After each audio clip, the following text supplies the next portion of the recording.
Hey guys, welcome to another episode of The Vinyl Den, your channel for record collecting by record collectors. I'm Nick.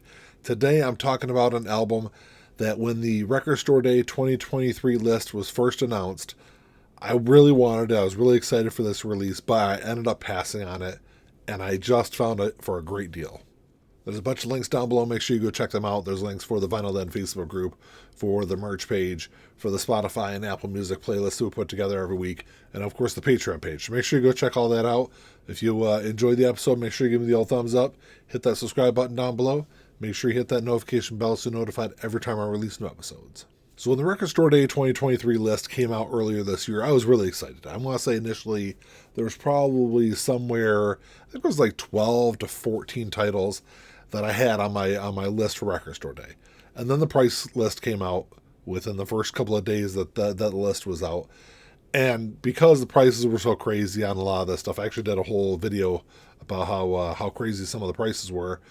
I had to knock some things off my Record Store Day list. A couple of those releases were like Record Store Day First, which I knew were going to get reissued at some point. So I wasn't really all that concerned about picking them up on Record Store Day. But there were a couple of releases that were Record Store Day exclusives. But because of how much they were asking for them on Record Store Day, I didn't think they were going to sell all that well. So I knew maybe a couple of weeks after Record Store Day, I could probably still pick them up for a decent price. But there was one title I was really wrong on. I decided to pass on a Record Store Day. There were 7,500 copies of this that were pressed. So I didn't think it was going to be that big of a mover because of how expensive it was on Record Store Day. But like I said, I was wrong. It sold pretty quick. I want to say within the first day or two, I think the first day, all the copies were gone. And you really couldn't find this thing for less than probably 150 to 175 bucks on Discogs. But it looks like that wasn't when everything that was shipped out for Record Store Day, that wasn't all of the albums, because they've slowly kind of started trickling back in record stores, and I was able to pick up a copy from my local record store for a regular retail price.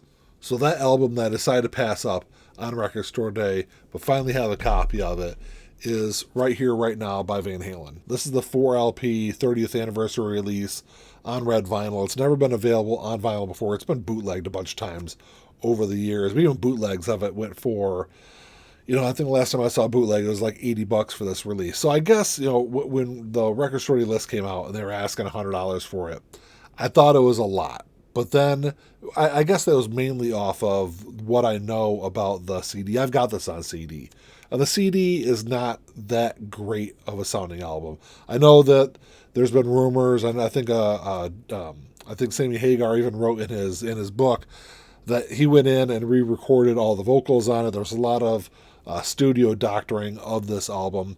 And I never thought the album sounded all that great. So that was kind of like the main reason why I really didn't think it was, an album that was worth $100 to me.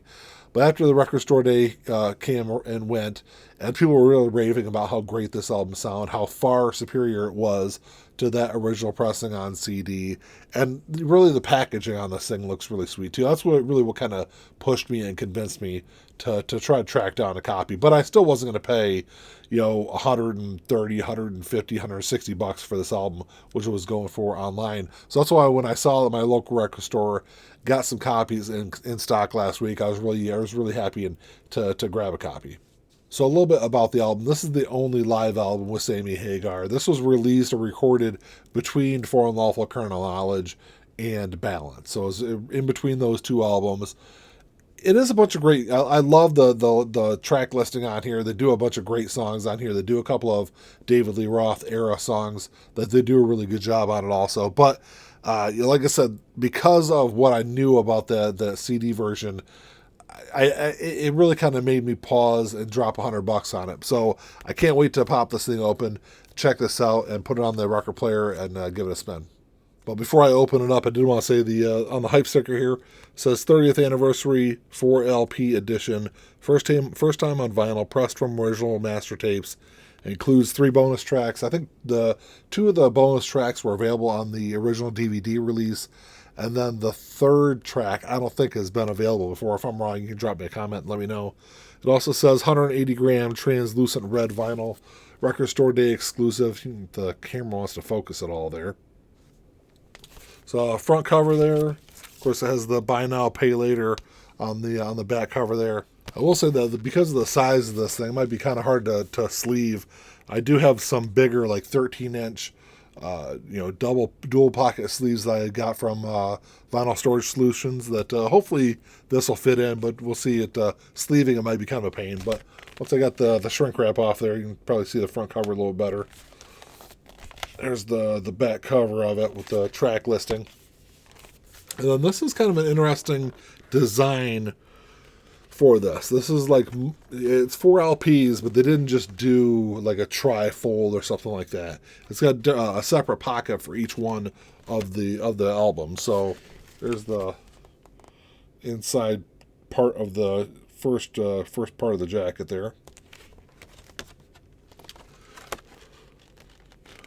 And there's the second part of the jacket, or the middle of the jacket, I guess. And then the last part of it here. Just a bunch of pictures and some liner notes in there. Like I said, this is really kind of an interesting packaging for this album. And as far as the records go, they're all on just standard translucent red vinyl. I will say one thing I noticed right away.